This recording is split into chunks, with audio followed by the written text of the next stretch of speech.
Sa wakas, natapos ko din yung Jinbei na ginawa ko. Sa 2 buwan na pag-ukit, natapos din siya. Yan, DXF. Ginawa ko siya para isa lang sa DXF. Yan yung koleksyon ng DXF ko. Yan, mekos-mekos. Yung straw hat ko, mekos-mekos pa. Parating pa yung mga bago. Yan. Yung warlords ko, buo na. Si Edward Weibel na lang yung kulang.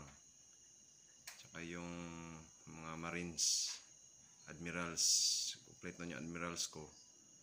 Yung mga alalay na lang ang kulang. Si Tashigi, papunta pa si Tashigi.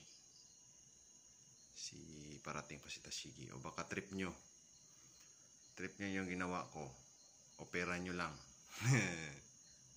Yan o. Yan, tika. Ito, kunin natin.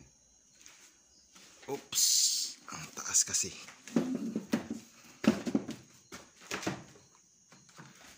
Yan. Natatanggal to. Oops, wala pang base. Ang issue nito, walang base.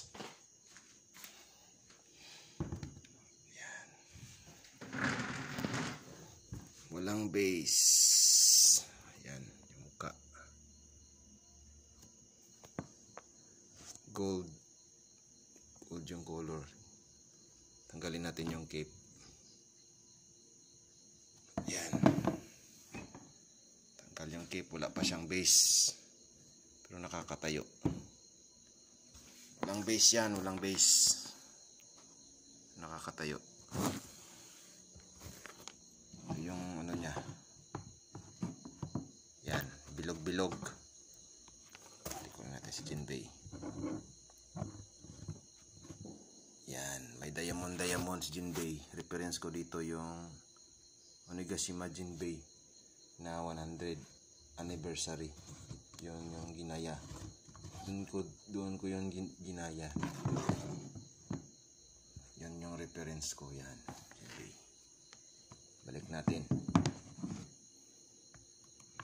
Oops. Ay, nag-run out pagid.